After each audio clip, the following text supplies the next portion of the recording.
Back here on Sports Talk, back live as now the bowls are starting to pour in here for the day 2 of the vendor meetings that are going to be happening at the bowl season annual event here at the El Paso Convention Center. Oh, look at how nice you are. How great is this? This is a gift from El Paso Visuals Deportivos. We're going to share those between the Frosted Strawberry Crunch Pop-Tarts and the Frosted Brownie Crunch Pop-Tarts. Man. I feel like we've got some extra drivers for today's show. This is going to be fantastic. You know, the Tony the Tiger Sun Bowl will always be my favorite bowl game across the bowl season. But I will say this. I'm saying right what in front I'm of getting Eddie. at this. It's just so funny, yeah. Tony the Tiger is always – I'm going to always eat my Frosted Flakes. But Pop-Tarts, Steve, that might be a very, very close second, man. Very close second. I've never had – Look, and now we got Bernie Olivas there here they are. us. The whole team is here. I've never had – Weekend at Bernie's. Yeah, by the way, I sent that photo of you out on Twitter and X today, you on the box of Weekend at Bernie's. That is one of the greatest – photos we've ever seen. I'm just sad that we didn't get a Weekend at Bernie's pack. That's true, because IP Sports took care of that, and that is a must. That's fantastic. I mean, you better get one for yourself. That's all I'm telling you. Your face is on a box, Bernie. That is fantastic. That's awesome. So, hey, good stuff as we continue here on the program. In fact, 600 ESPN El Paso on Twitter and on X. And we've got a poll question out for you right now as well. Here we go. With the remaining scholarships the Miners have left, which is 2, what type of player would you like the Miners to go get? Here are your choices. A big / forward, a knockdown three-point shooter, defensive specialist, combo wing. Vote, and you have about a day to vote at 600 ESPN El Paso on Twitter and on X, as now the bowls are starting to arrive. The vendors are here. The fun will be starting, and for the next 2.5 hours, Adrian, it's going to be terrific. Yeah, this is awesome. I mean, ideas are being exchanged. This is the perfect time for networking opportunities. There's just so many different things going on. Pop-Tarts are being represented in a big way, Steve. I love it. And they are. I love all the things that have just been out here, like the trophies that are out here. I got a chance to see those up close today. I got a chance to go out and see all the different like invitation cards they have available, even to the T of like developing press passes and badges and stuff like that. Yep. That's where this is all where those conversations really start, and some of these bowl teams actually sign up, contracts with these different vendors to have for their bowl game. I walked around to take a look at all the vendors, and I mean, they do everything here. There are certain vendors that provide monogrammed luggage pieces to the bowl games. Look really nice. Yep. I love the ones that take the old vintage programs that can do different things with that, whether it's T-shirts, other designs that they involve, and that is very cool. I think PAX Sports actually has that in their PAX Sports booth, and we actually had one of the members of PAX Sports joining us on the show yesterday. Yeah, I mean, those shirts, the Sun Carnival shirts, we were wanting to buy some yesterday. I mean, that was the honest truth. And they were saying, hey, look, you find these at, like, Urban Outfitters and different stores that really capitalize on thrift or classic vintage looking shirts, and they just slap on these programs on these T-shirts. I think it looks incredible. No, I do too, and I think that once again, that's the beauty of this event, is just the opportunity to see these kind of things, and that's really what you want. You want to see exactly what bowls can do, and we've always seen different things that are handed out to the media every year from Eddie and his team here at the Tony the Tiger Sun Bowl. But kind of realize if you're a player, this is also really cool because some of this stuff will be for the players, like that golf driving simulator. Yes. Wouldn't that be great if they could set up and let players hit golf balls and drive and be a part of that, just like Cade was doing yesterday? Imagine if they had like Callaway or one of the big sponsors or I should say golf brands be a part of that, and they could give out prizes to people who actually make the top 5. Cade was bragging yesterday that he was in the top 5 of the golf simulator for closest to the pin contest. It was just a pitching contest, which made it so fun. So if you had all these different participants, you could actually see who actually gets close enough to the pin, maybe even get a hole-in-one with that case, or in that scenario. Yeah, that's cool. That is really cool. And again, shows you the different type of things that are out here today. They also have, they call it their Go Bowling Studio.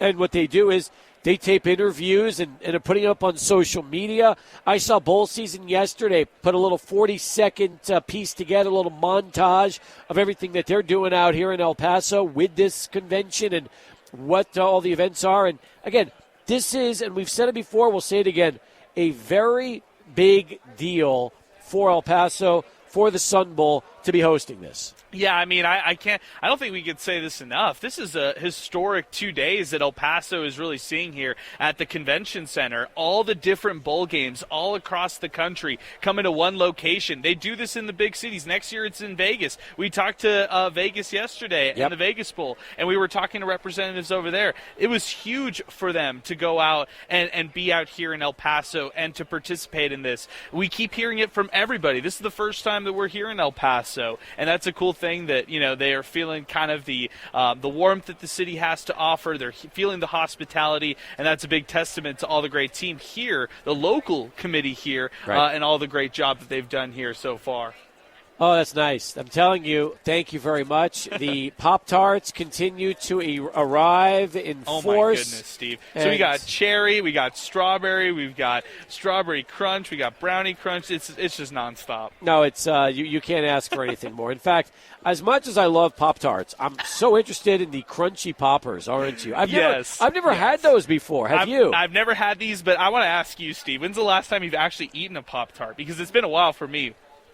I think the last time I had one was within the last year. Okay. Joel brought one home, and we all tried it because he had never tried one before. So he wanted to try it, and we all dug into one. It definitely, when you bite into it, it reminds you of your childhood, or at least it does for me. It does. So now I'm ready for these crunch poppers. I think that, especially if they start rolling these out and they're pretty tasty, that'd be awesome. That would be awesome stuff. Meanwhile, if you're hanging around the downtown area, maybe after 7 or 8 o'clock today, you could possibly watch that drone show in the distance. That's going to be great because even though they're having an event here for the Bulls, the 400 people that are going to be closed to the public, you can still see what's going on, and that's going to be a lot of fun. So a lot of things happening and a lot of reasons to be a part of it out here in downtown El Paso at the convention center as we've been out here for the event, the annual Bulls season event. Steve, our good pal Eddie Morales was saying that we're going to have a guest. I can run down a quick Sports Center update on my side here, and then you could take it over right after. Perfect. I'll just read over some baseball scores from earlier today and some NBA scores as well as we continue here on Sports Talk. 915-505-6009. Let's get out to our Sports Center update. We'll get you to all the live scores here from earlier today. The Giants on the road defeated the Marlins 3-1. Orioles beat out the Twins at home 4-2. Mets beat out the Pirates at home today 9-1. How about the Brewers? They blanked the Padres 1-0 to snap their 3-game losing streak here today. Rangers on the road over the Tigers 5-4. That was a final as well. In extra innings, the Braves got it done 5-4 against the Astros. That was a back-and-forth contest earlier today. Also, game one of a doubleheader. Royals defeated the White Sox 4-2, and then also Yankees beat out the Blue Jays 6-4 from earlier today. Steve, that's a look at your SportsCenter update and our baseball scoreboard here as we continue. 34 past the hour as we continue on the program. And, yes, excited about that. Adrian, we're going to have some guests popping in right now. Yeah, most definitely. Representatives here for the Military Bowl, Steve. That's awesome. Excellent. Well, Steve, first off, I like your first name a lot. Welcome to the show. And you can take that microphone, move it a little closer, move it down, and you'll be all set. You tell me, how has the annual convention been treating you since you arrived earlier in the week? Oh, it's been great. El Paso is what a great town. I mean, we had so much fun here. I was here 2 or 3 months ago with the executive committee and got to walk around a lot and really see a lot of the town. Drove around, toured it, and this has been for me a little bit busier, so I didn't get to spend as much time as I want, but. What a great location. The hotel is perfect proximity to the convention center here, and then the party we have tonight is just right on the other side. It's really, really great setup. Steve, how long have you been president and executive director of the Military Bowl? Since it started in 2008, so 16 years. Okay, talk about the growth of the game and how you've really seen the game develop, mature from where it was when it started to where it is right now. Yeah, well, I could go on for hours on that. I mean, in 2008, we were very dysfunctional. It was a partnership sort of between D.C. government and a small bank called Eagle Bank, and there were two founders that sort of came up with the idea but had no idea what they were doing. So asked me if I wanted to get involved. I banked with that bank and, went in and saw the president of the bank. Next thing I know, it's 14 people around the boardroom, and it's my first and only job interview of my life. Started the next day, and here I am 16 years later. But from that point, we started as the Eagle Bank Bowl, but we always had a military charity side to us. But a few years later, we changed it to the Military Bowl, and we had Northrop Grumman for a 10-year sponsorship. Then moved to Navy Marine Corps Stadium, which was huge for us, and now we're just in a great spot. A little upper middle type bowl. We have great local presence, and the teams stay in Washington D.C. and play the game in Annapolis at Navy Marine Corps Memorial Stadium. So. And through the years, we were able to buy Patriot Point, which is a 294-acre retreat center for our nation's wounded, ill, and injured, their families and caregivers. So we hold about 50 events a year out there. And then we also run the Touchdown Club, which we have a dinner Friday night at Congressional Country Club. Brian Mitchell, Gary Williams, Tulia Tagovailoa will be there. We've got a bunch of people, and we do all kind of awards. But that's a benefit for Patriot Point. Steve, you all have had some really big names play at your bowl game. Most notably, he plays in the NFL right now, Sam Howell, who had a chance to star with North Carolina just 2 seasons ago. What's it like just seeing all the good talent? You said middle to higher tier bowl. I mean, you all have seen some NFL caliber players come through your bowl game left and right. Yeah, Sam was in our game was unbelievable. I mean, he was the MVP as a freshman, and then of course he went on to the Commanders. Which is our local team, and he had some ups and downs there, but they basically had no offensive line, so it's going to be interesting to see how he does on his next step. We've had quite a few through. I mean, there's basically a story for every year, and there's different pro players that we've had pretty much every year, and it's really, like you say, grown up, and we've sold out, I think, 6 out of the last 9 years, so we've been very fortunate. Steve, meanwhile, you have an ACC tie-in, just like the Tony the Tiger Sun Bowl. And we talked to Bernie about this a lot during the season because you get into a pool and then you make a selection of who you'd like to get ranked, and then the conference looks things over, and it's a really interesting process. In fact, we're still in shock that Notre Dame found themselves in El Paso last December because that wasn't supposed to happen, but it did. And you tell me, with that partnership with the ACC and the tier system, has it worked out to your favor most years? In my favor most years, yep, absolutely, most years. Because what happens with us is, the Sun Bowl will get a 7-5, maybe sometimes an 8-4, sometimes maybe even a 6-6. Yep. But we're right below that tier. With Bernie, with the Sun Bowl, and Duke's mayonnaise, and the pinstripe. Yeah. So a lot of times what's happened is that there's all kind of different rules. But anyway, when obviously Notre Dame came into that pool, everybody was surprised and everybody wanted Notre Dame. So I don't know really what happened except.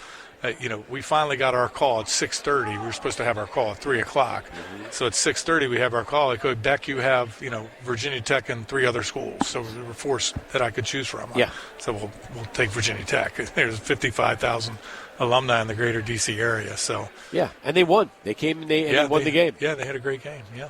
So let's talk about the future of where you see not just the Military Bowl, but college football bowls. It's with what we're seeing now with the expanded postseason and the playoffs and ultimately the NIL as well as the transfer portal. It's kind of thrown a lot of bowl games into a tumultuous time because you don't know if the team you pick will resemble the team that you saw during the regular season when they come out and play in the game.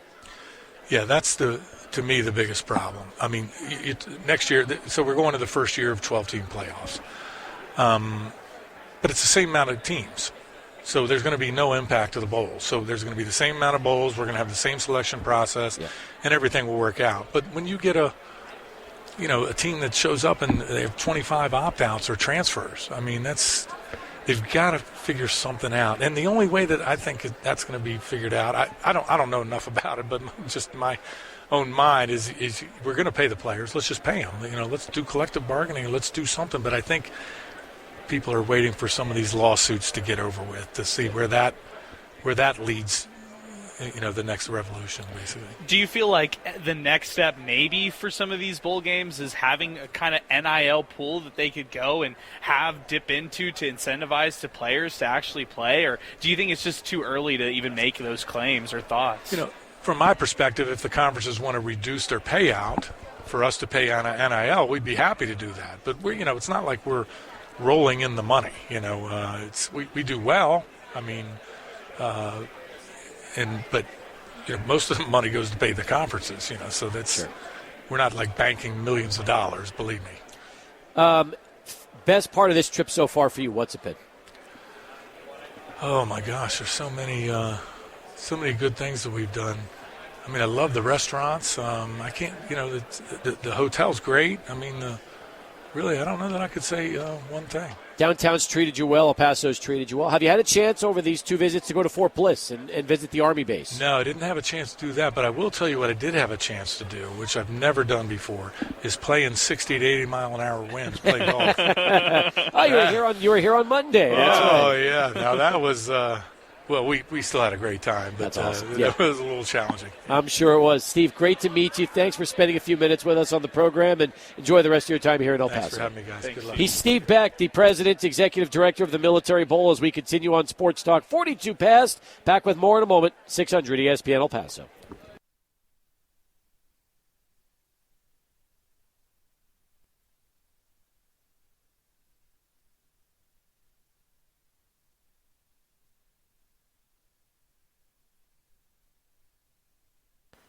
Day two from the Bowl season annual meeting here in downtown El Paso at the Convention Center. And with that, we welcome you back to the program. This is Sports Talk along with Adrian Broadus. And you just heard Alberto a moment ago back at our 600 ESPN El Paso River Oaks Property Schoolyard Sports Studios. I'm Steve Kaplowitz. We're going to be taking you through 3 hours today till 7 o'clock because the Chihuahuas wrapped up early. They unfortunately lost 7-4 today.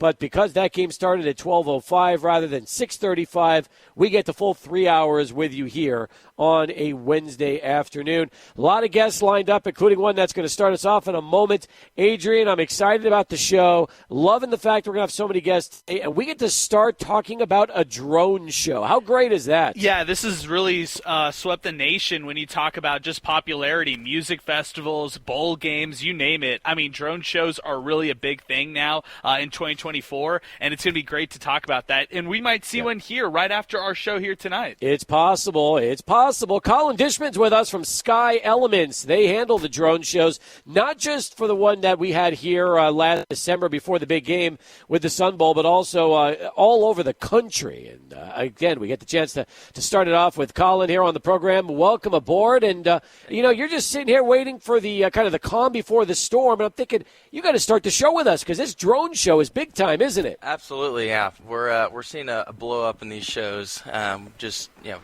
Constantly.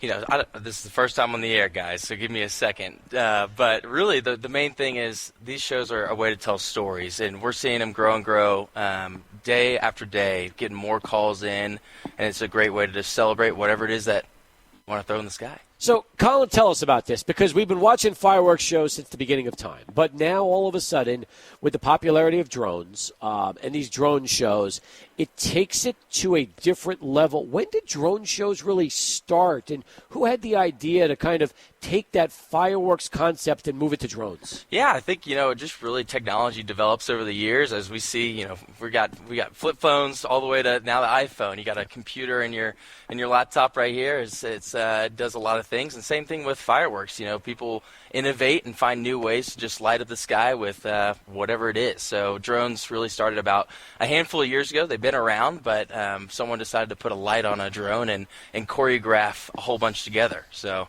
that's what we're working with, and they're growing every day. Give us a preview on what we could expect for tonight's show. So every show that we do is customized, and I don't want to give away too much, but we're going to be in the Plaza Center over not too far away from San Jacinto, right? Yes, exactly. Exactly. Yeah. So if you look up around, I believe it's going to be around like 8:30.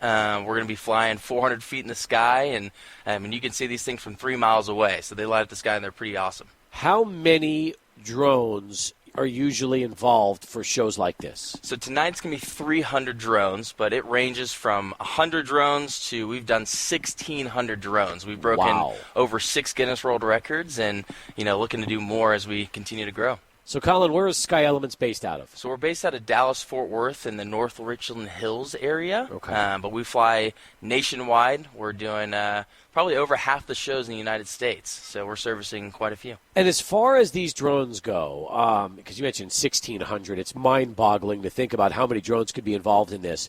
They're all operated by, I would assume, like one control panel that kind of keeps everything in sync. Are they pre-programmed? Do you program them on the fly? How does it work? So we actually have 1,600 pilots that are all together flying and synchronizing. No, I'm kidding. That would be, as I look at it, it's good. So all choreographed, pre-programmed, and obviously go through the calibrating phase of whenever we're setting up the grid and the drones, but then it's just a press of a button.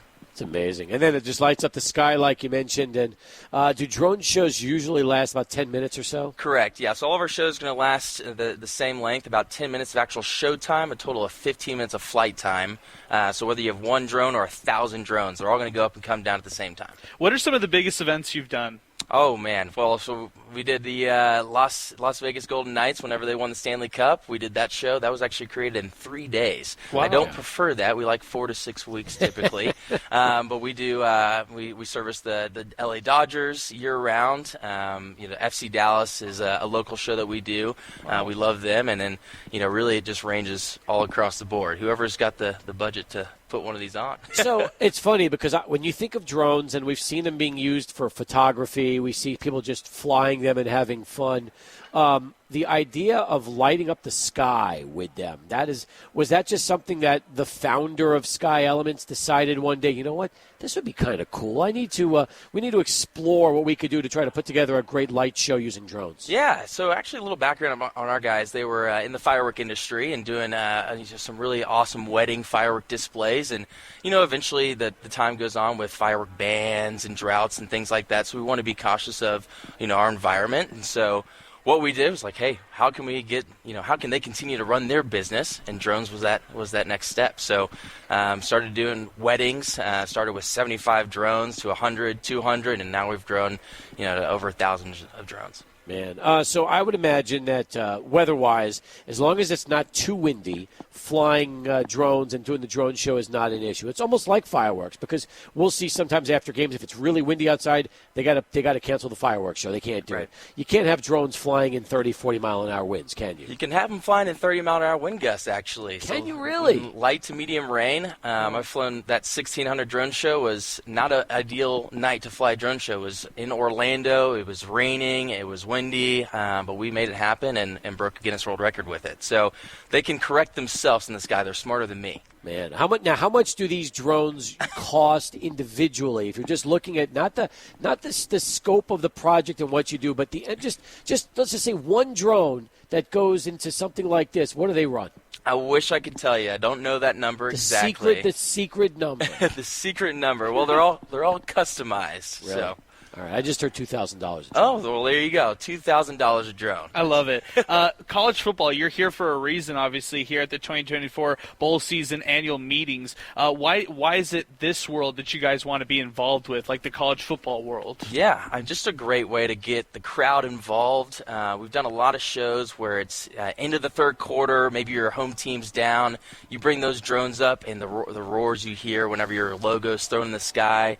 We did the Rose Bowl trophy ceremony. That was probably one of my favorite shows. Beautiful show. Shout out Michigan. And then, we've done the Sun Bowl here for Fan Fest. So really just a great way to get people involved and get them excited for the games to come. We're talking right now with Colin Dishman. He's here with us from, Sky Elements, and talking about the drone show that's going to be happening tonight. Perhaps we'll see one again in December during the Fan Fiesta, right before the Tony the Tiger Sun Bowl. You tell me, Super Bowl. Are we closing in on that, Colin? Could we eventually see this breaking through into the biggest game of the year? Every day we're getting closer. That's all I'll say. All right. Nice. I feel like that's great. I feel like in a very cryptic way, that's a good answer, don't you? I feel like that's Colin, nice. what would be a bucket list event that you would want to do personally? Oh, my goodness. I would say I'm a big Mavericks fan, so once the Mavericks take it all the way to the NBA Finals this year, I would love to fly our logo in the sky. I think that'd be pretty awesome. There you go. Did you grow up in the Dallas area? I did, born and raised. And then you went to Michigan? No, went to UT Hookham. But I did. Okay. Yeah. There you go. But you have a liking for Michigan, is what you're telling me. No, right? No, not really. So actually. Michigan won, because you mentioned Michigan a little while ago. Michigan favored our show, so I'll just say that. Yeah. So anybody that is pro drones and pro Sky Elements, you become a fan of. We've got their backs. Can these fly in large indoor stadiums, the big ones, the new ones, like Allegiant Stadium, for example? Can you put together a smaller scale drone show if they turn the lights out and then you just fly them up top? So with the drones that we're currently using, I mean, it's definitely there's a technology barrier there with all the metal and things like that. But we're working on new technology, new drones that are going to be able to fly indoors. And, again, we're continuing to innovate and try to win that race. I was going to ask you really like where you see this headed. I guess that's it, right?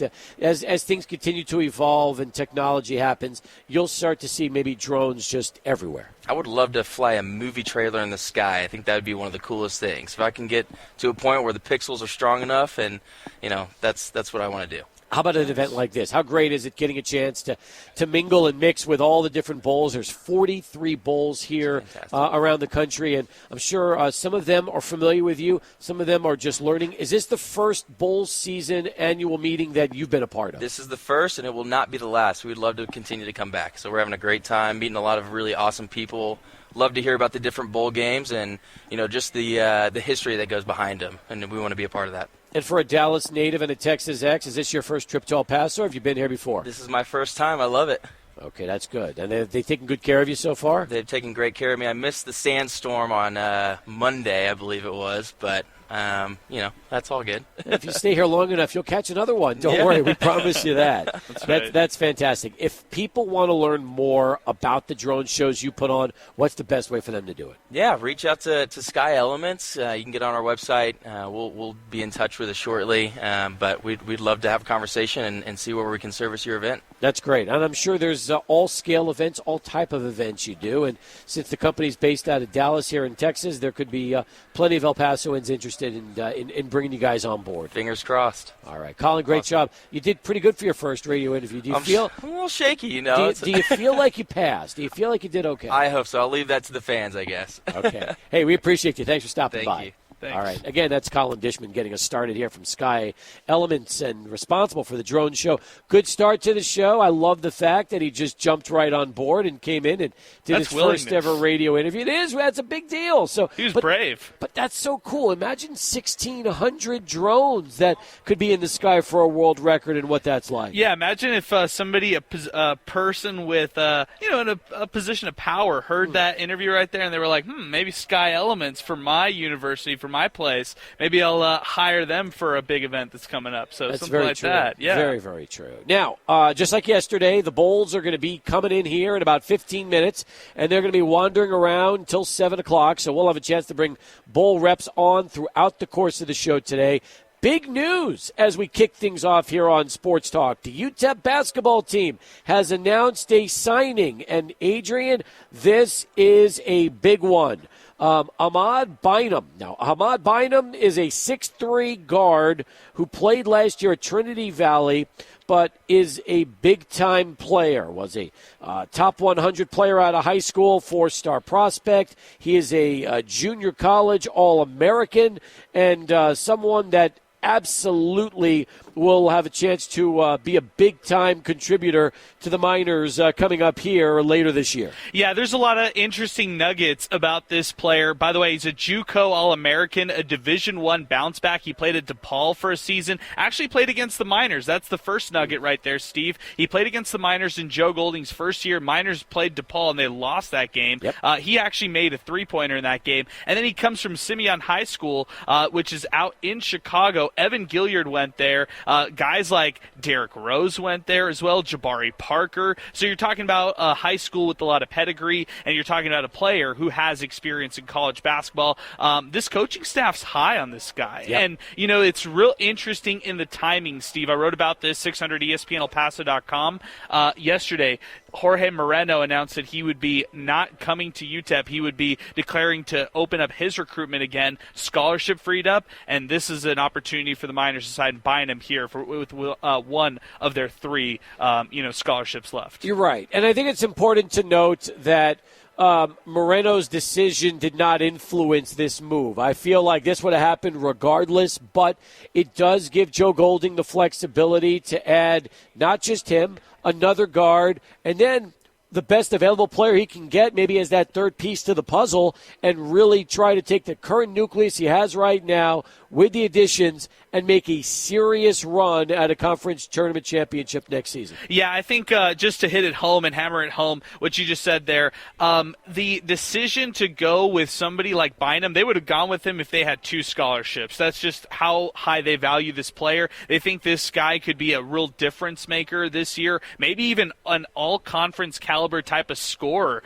in Conference USA. Look, when Corey Camper Jr. came onto the scene, it took him a couple months, but when he started going, you saw him reach up to 20-point performances for the Miners. So if they're getting somebody like that in a JUCO transfer here in Ahmad Bynum, I think that's positive for UTEP. And now you have the flexibility with two more scholarships to go out and try to get more makers. They're going after Devon Barnes. He's a guy in a transfer portal who played last year for Tarleton State, averaged 13 points a game. Maybe that's a difference maker the Miners can try to recruit. Once again, coached by Billy Gillespie last year, and another former JUCO player who had a very good year just one season ago. So yeah, a lot of interesting news for Miner basketball fans, and suddenly this roster could start to be taking shape for next season a little quicker than maybe it has been, with all the news of players that the Miners have been reaching out to, but not necessarily players they've had a chance to sign just yet.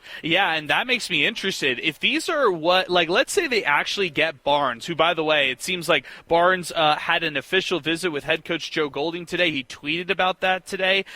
Barnes has Mount Zion Prep ties with guys like Otis Frazier III and Elijah Jones. If they're able to land Barnes, the transfer from Tarleton State, then I'm interested what they do with that final scholarship, Steve. Do you go after a big? Do you go after a center? Do you get a hybrid wing forward? What do you do with that final scholarship if that ends up being the case? Do you get the best available player? Do you get a defensive stopper that you could put there on the floor, can guard any position for you, and be one of those guys that could just be a defensive master?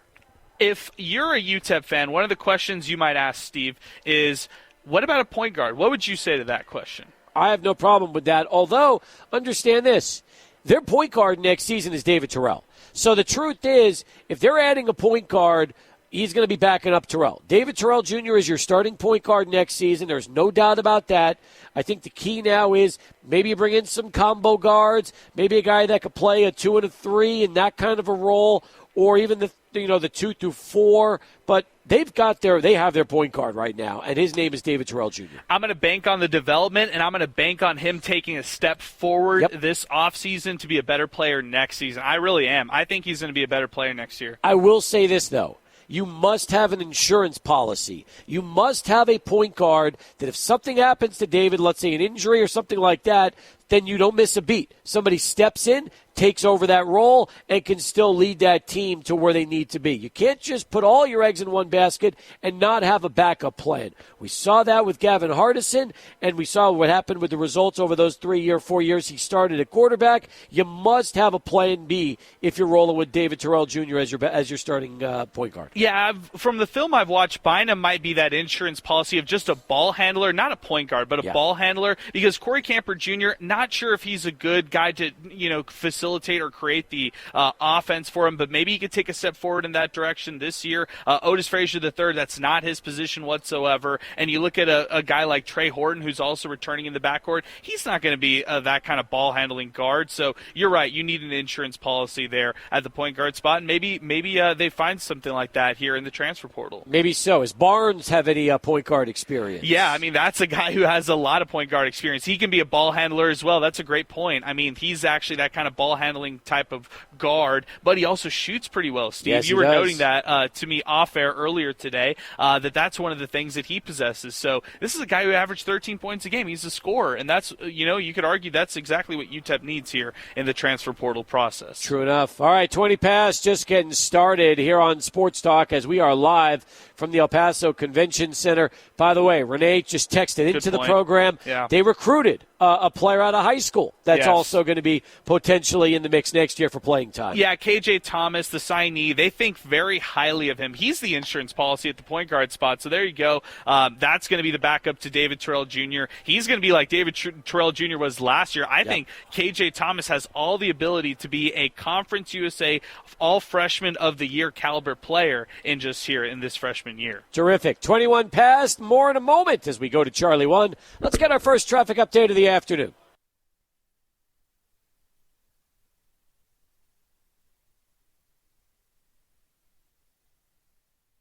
Back here on Sports Talk as we continue live from the El Paso Convention Center, home of the bowl season annual meetings, and I'm excited about our next guest, Adrian. We've been eating these Pop-Tarts crunchers, these crunchy poppers, and we've got the chief marketing director for the Pop-Tarts Bowl here right now. This is fantastic. I said it earlier. The Tony the Tiger Sun Bowl is my number one. Pop-Tarts Bowl is my number two. It's already the case. Look at the swag in the shirt, Steve. Look at that. We're eating the good Pop-Tarts right here, but second to Tony the Tiger Sun Bowl, they've got some really, really cool swag and merch. So Matt Repchak's with us. He is the chief marketing director for the Pop-Tarts Bowl. First off, thank you for bearing gifts. Anytime somebody brings food with them to an interview, we're always excited about that. And you guys are a huge hit in the bowl world. I'm telling you, sometimes it's all about sponsorships and brand placement, isn't it? That's right. First of all, thank you guys for having me. It's great to be here in El Paso. This is how we stay the number 2 bowl behind the home host city, is bringing product, bribing people with snacks. Every time we just learned this again. We were handing these out here in the trade show. Every time you put a Pop-Tart in somebody's hands, they smile. You know what I mean? Everybody has a favorite flavor. Everybody has like an opinion about toasted or untoasted, frosted or unfrosted. And so every time you do that stuff, how you could integrate that into the bowl game, it reinforces the brand, right? All right, so let's ask you, toasted or untoasted, frosted or unfrosted? You give me your personal opinion. I'm a untoasted brown sugar cinnamon. That's the best, in my opinion.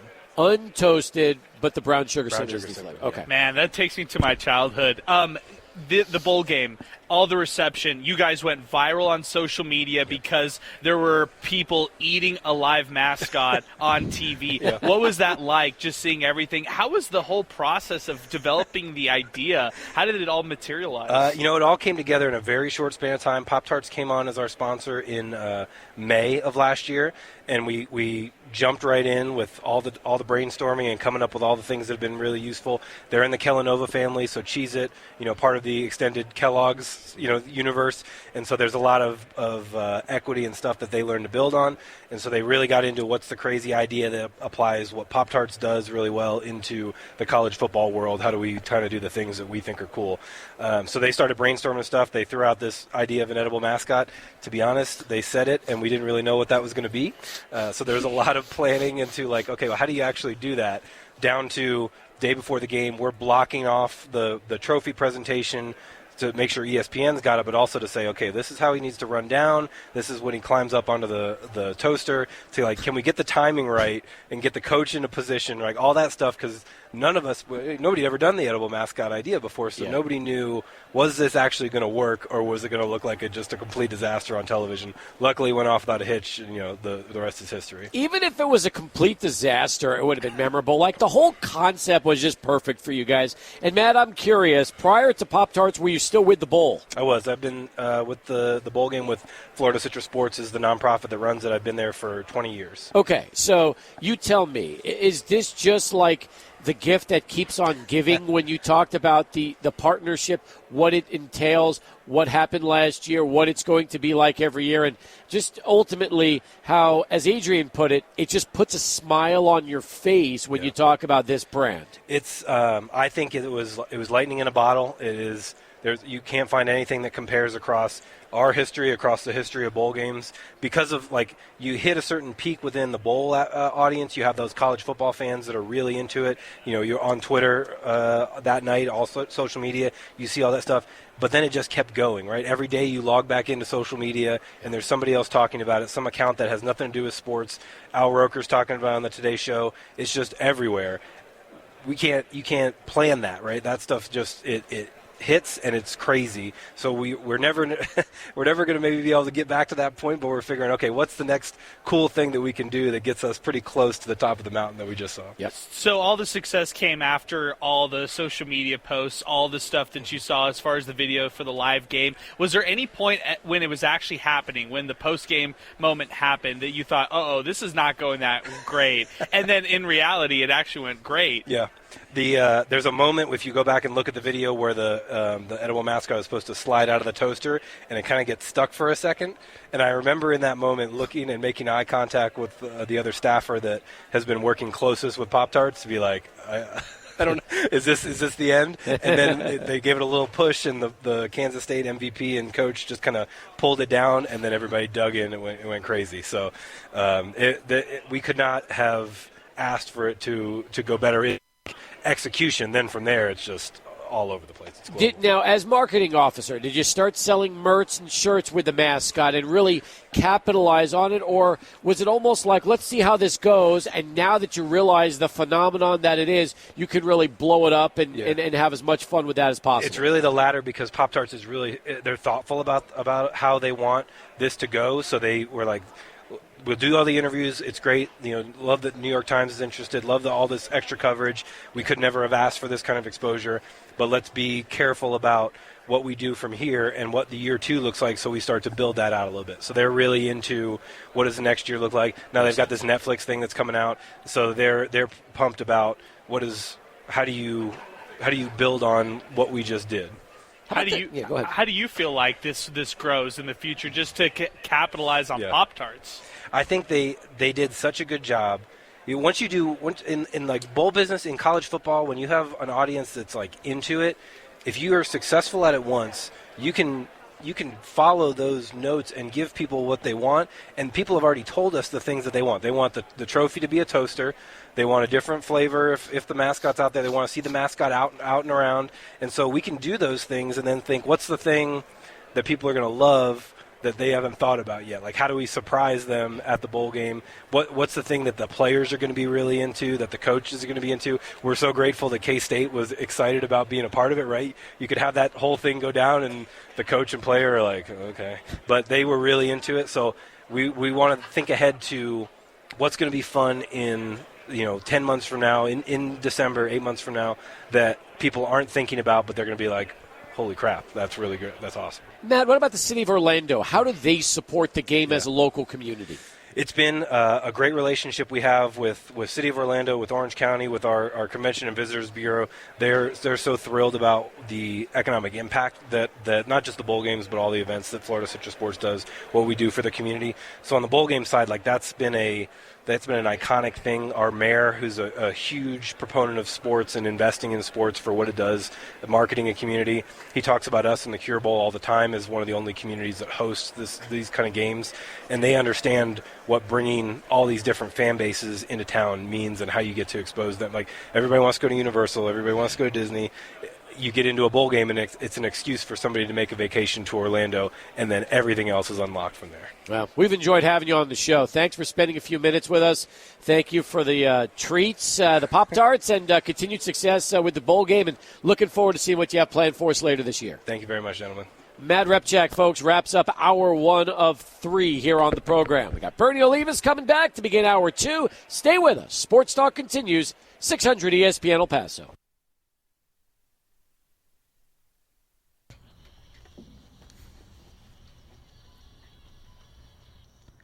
I'm Alberto Urueta with your 600 ESPN El Paso Sports Center update. Let's go to some Olympic sports news. Grant Hill, the managing director of the United States men's basketball team, said the decision to release the team's roster happened to coincide with the United States Olympic Committee's week-long event in New York City commemorating the Paris Olympics being 100 days away. But Hill said the decision to also stem from another more important reason. He and the rest of Team USA's leadership already had the group of 12 players they wanted for this year's team in place. We knew, Hill said on a conference call Wednesday morning, quote, we didn't necessarily plan it this way, but we knew this was the team that we wanted. Now on to some Kentucky news. A Kentucky spokeswoman said the school is, quote, distressed to hear disturbing allegations of sexual assault by former swimming and diving coach Lars Jorgensen outlined in a lawsuit by 2 former team members and will cooperate fully with the law enforcement. Former swimmer and assistant coach Briggs Alexander and an unidentified woman filed the suit on Friday in U.S. District Court against Jorgensen, the school, and athletic director Mitch Branhart, alleging sexual assaults, including rape by the former coach. The suit also claims the school purposefully disregarded multiple credible reports of inappropriate sexual relationships and empowered Jorgensen to, quote, foster a toxic sexual hostile environment and prey on, sexually harass, and commit horrific sexual assaults. Now on to some NBA play-in scheduled for 5 p.m. This one underway, Miami Heat versus the 76ers. That on ESPN. That was your Sports Center update from 600 ESPN El Paso.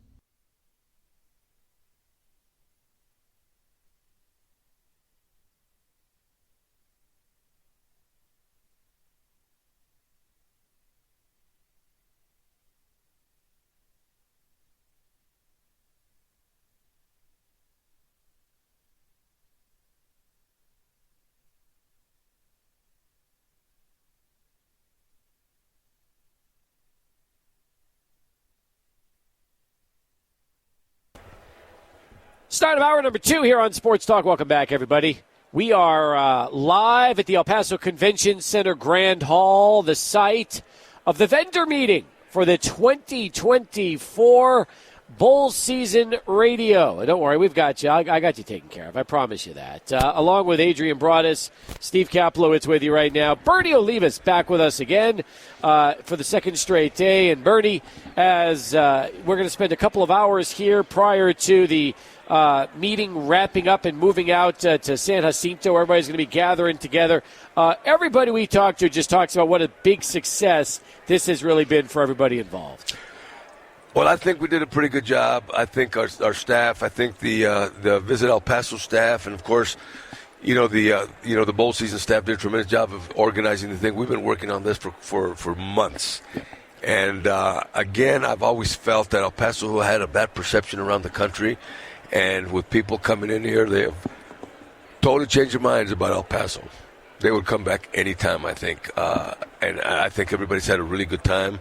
All they talk about is how friendly everybody in El Paso is. They love the food.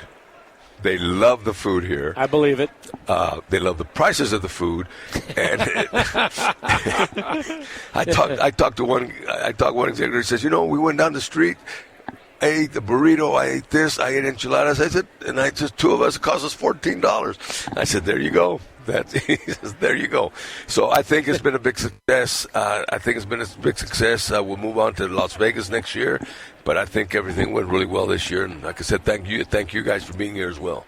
Steve, Bernie Olivas is a very humble man. He's been getting so much praise by everybody that we talk to, yep. And everybody speaks so highly of Bernie Olivas. So it's just a credit and testament to you, the hard work that you put in, and the relationships. I mean, it's awesome to hear it. Like, we know you because we work with with you all the time, Bernie, but to hear from everybody across the country, it's awesome. Well, to be a job like this, you have to be a people person. So I'm gonna say I'm the only one, because every one of these executive directors pretty much does the same thing I do. Mm-hmm. They need to go out there and they need to sell their product like everybody else does. And college football, it's a big family. It's a really close family, and it's been great meeting with everybody. And you think you're competing against each other, but you're really not. We're all in here for the same cause of promoting college football after the season. So it's been a lot of fun to be here with all our colleagues and their staffs.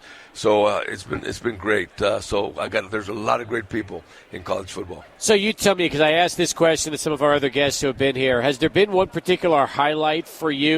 I heard golfing in the 60-mile-an-hour winds was definitely a highlight for some.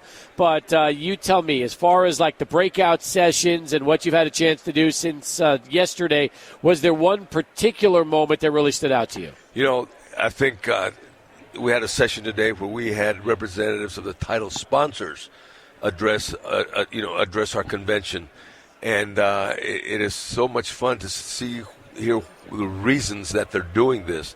And yes, they're trying to promote a product, but they are also a big part of the college football family. Yeah. And I think that made me feel really good that they're not just in this just to see how many Frosted Flakes they can sell or how many Pop-Tarts they can sell. They are really engaged in the communities of where they're sponsoring, and I thought that was really, really neat. When you see when they put up some of the events that some of these other bowls have with their title sponsors in the communities, it is incredible. Just like Kellogg's and Frosted Flakes, when they donated 1 million meals to El Pasoans Fighting Hunger, that had nothing to do with football. That had to do with them doing something for the community. Yep. When they became our title sponsor for the very first time, they started the sponsorship by donating $300,000 worth of sports equipment to middle schools here in El Paso.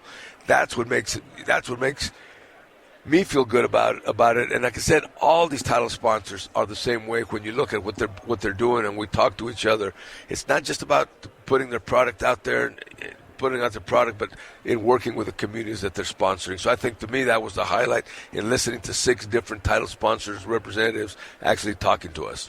Bernie, when it comes to just the relationships that you get to build here, does the stories really come after the fact? I mean, you make the connection here with one of the vendors, make a connection if you're a bowl game, and then the relationships just build off that? Is that how this pretty much goes? Pretty much. I've met there's some vendors here that I'd never met. But I look at their products and say, that I might have use for that. Yeah. I have their cards. I'd have all their cards, and we'll sit down there and say, hey, let's see what our budget is, because we are limited by the NCAA as to how much we can give to the players. So we sit there and I said, hey, this is great. I said, well, let's not do this one. Or we helped this guy last year, let's help this one. So I try to spread our money around, but of course we are limited by the NCAA as to how much money we can spend on each player. One thing we've noticed, and that is, a lot of the people we've spoken to over the last couple of days, they've been with their bowl games for a while.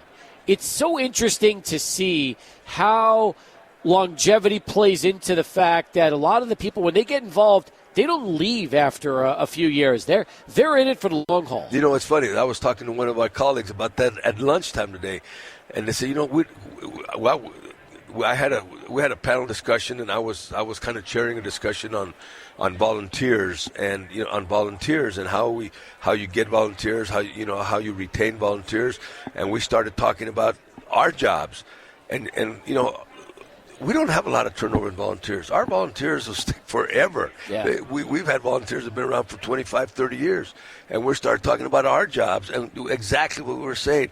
There's a lot of us have been doing this for a long, long time. This is my 24th year, and I'm not even close to being the most tenured executive director in the bowl business. It's crazy. Rick Baker from the Cotton Bowl, I think he's the most tenured, and he's been around for a long time. But I know that the Alamo Bowl guy's been longer than I have. The ReliaQuest Bowl, the Birmingham Bowl. And I thought I was like up at 4th or 5th. I'm about 7th or 8th. Wow. And I've been around 24 years, and since 2001. So yeah, there's very little turnover in this position, which I think makes it good. Makes him getting better and better and better and better, because you always want to beat what you did the previous year, and that's what I do. I said, okay, we had a great year. How are we going to make it better next year? And I think everybody feels that same way, and I think it translates into the players and how much they love going to bowls. A lot have been said about meaningless bowls. Outside the playoffs, the bowls are useless. That's the worst. That's the biggest lie I've ever heard. Bowls mean a lot to players, and that we need the bowl system. We need the bowl system, to continue. And as much as the playoffs are expanding, 12 teams is not going to make up for the 133 Division I teams that are playing football. Yeah. So these bowls are needed, and that was a message that we were telling ourselves. We need to continue these bowls. These bowls need to thrive, and we need to continue to be doing this. Things are starting to wind up here, but there's a lot of activities coming on afterward for all the bowl representatives here. Can you preview what's ahead here for tonight? Kind of a closing ceremony in a sense. Well, it's going to be a fiesta. I would call it a fiesta. We have secured San Jacinto Plaza, and we're going to have, believe it or not, we're going to have mariachis greeting everybody what as a they shock. walk in there. I don't know how you pulled that off. Excuse me, have mariachis, we're going to have live music, we're going to have food, we're going to have games, and we're going to top it off with a spectacular drone show at about 8:45 tonight. So, it'll be a big celebration for this meeting. Like I said, next April we'll be in Las Vegas, but I think people learned a lot about El Paso these last few days. We actually started the show today with Colin from Sky Elements talking about the drones and the drone show and mentioning what they've done, not just here, but all over the country. It's pretty remarkable. Can you imagine 1,600 drones setting a world record like they did out in Orlando? It's amazing. It is amazing. I think the first drone show I saw was coming out of the Final Four a couple of years ago, and I had never seen one. I didn't even know what it was. Yeah. I just saw these lights, and all of a sudden there's a logo. I said, what happened there? And now I've fallen in love with them. They've kind of taken over as my favorite post-game. I think they've surpassed the fireworks displays, and I was a huge fireworks guy.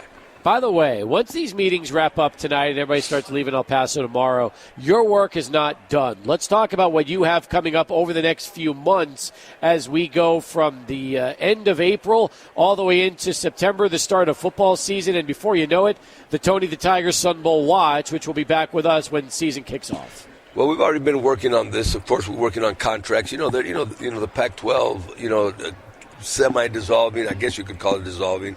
And and what's going to happen to our game in the next couple of years, which we feel we know what's happening with that, but that's the big, we got to settle that out. We got to settle that out.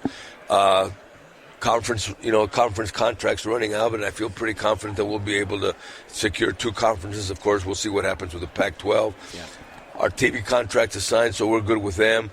And and our title sponsor was one of the presenters today. From Kellogg's. He did a fantastic job, and just to listen to him, I think we're going to be all right. But then we have other events going on. We're getting ready to start building the parade now. We're getting close to the parade time, and usually by May we're already starting to do that. And Joe Dalbach, our special event director, we're working really hard on that. We have our flag football tournament coming in August. In August. Our basketball tournament, we just got back from the Final Four and looking for basketball teams to play in our, in the West Star, Don Haskins Invitational. So it doesn't slow down. It slows down. It doesn't stop. Okay. All right.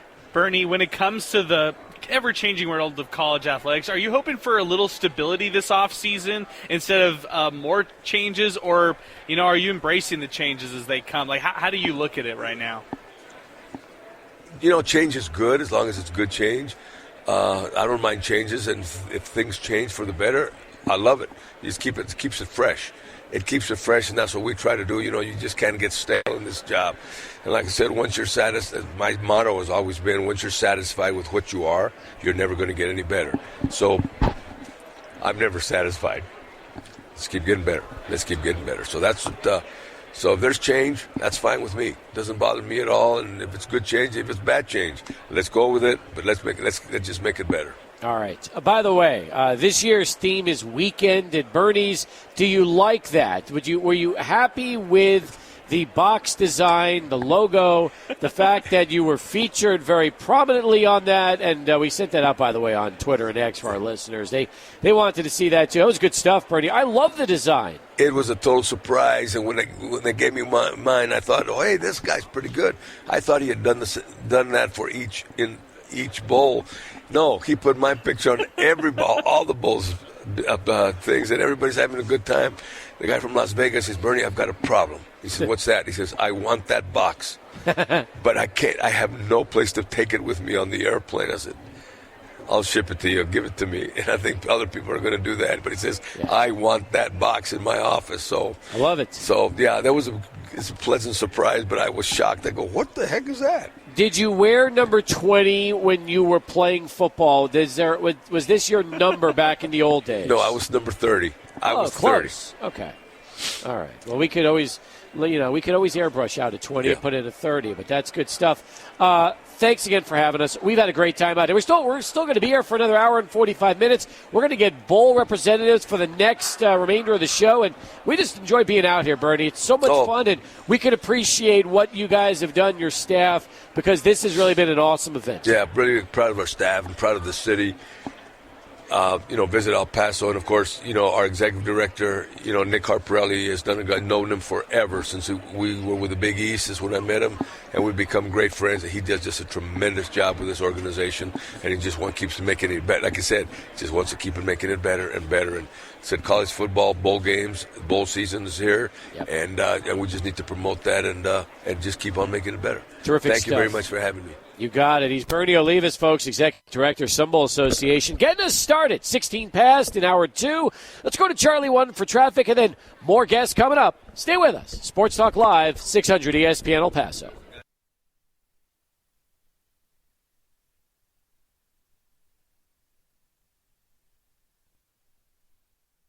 Nearing the end of hour number 2 here on Sports Talk. Welcome back, everybody, to the El Paso Convention Center downtown, our home for the bowl season annual meeting.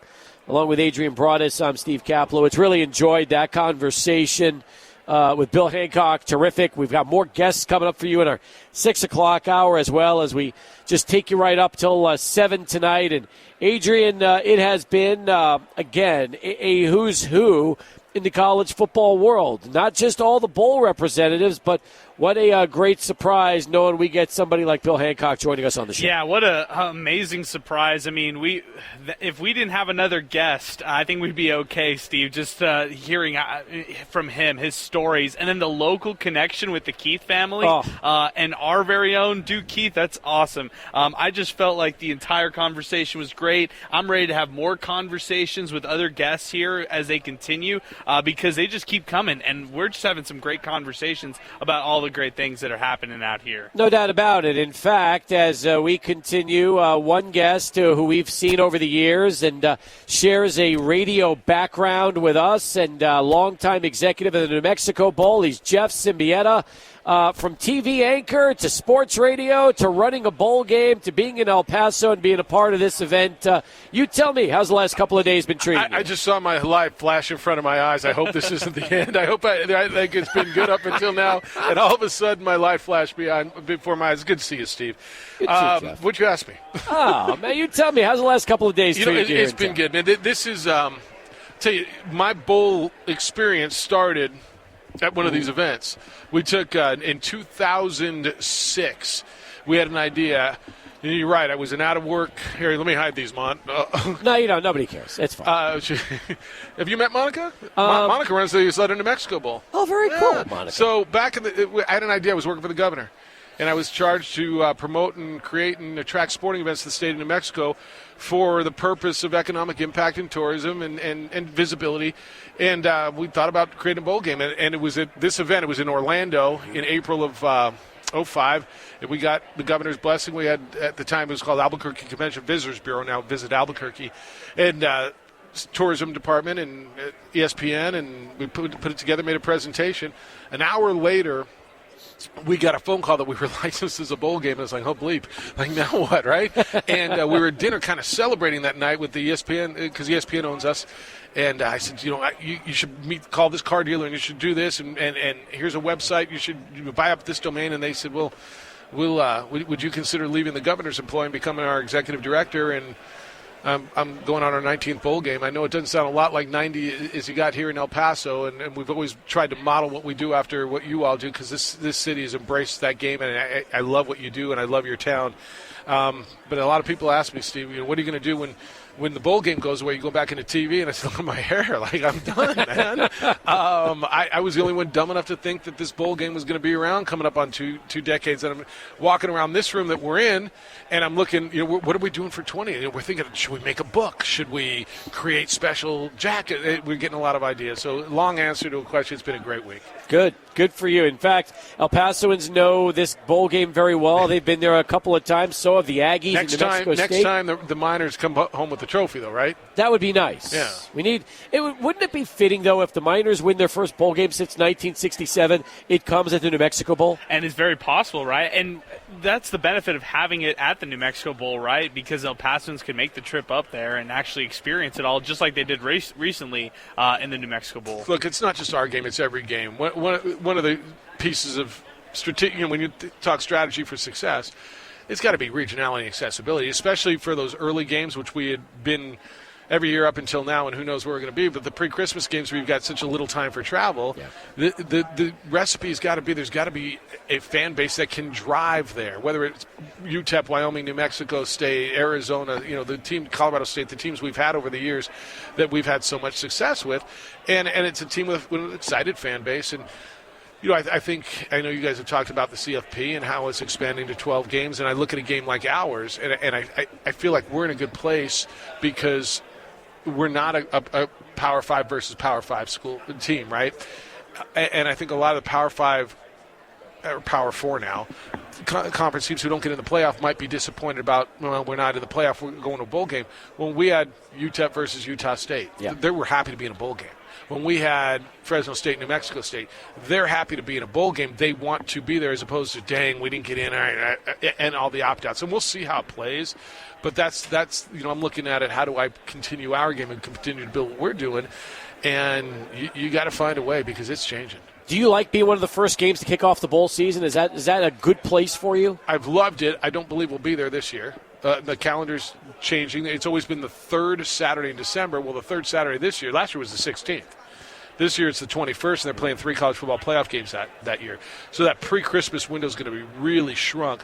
So there's a chance we may play after Christmas for the first time. The answer is, yeah, I loved it. The teams loved it. They didn't used to until they found out how good it was.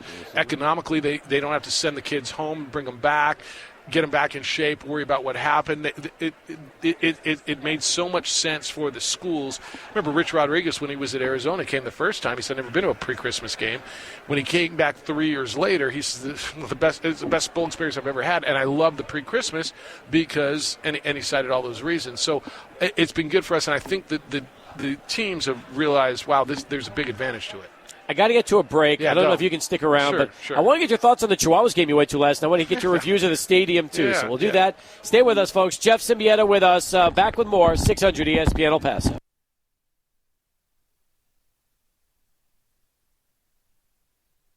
Dan was with me, and I said, it's like a little big league ballpark. It's a mini big league park, and he goes to Yankee games and Hartford games, and he's like, this place is amazing. Everybody who toured that place it's amazing.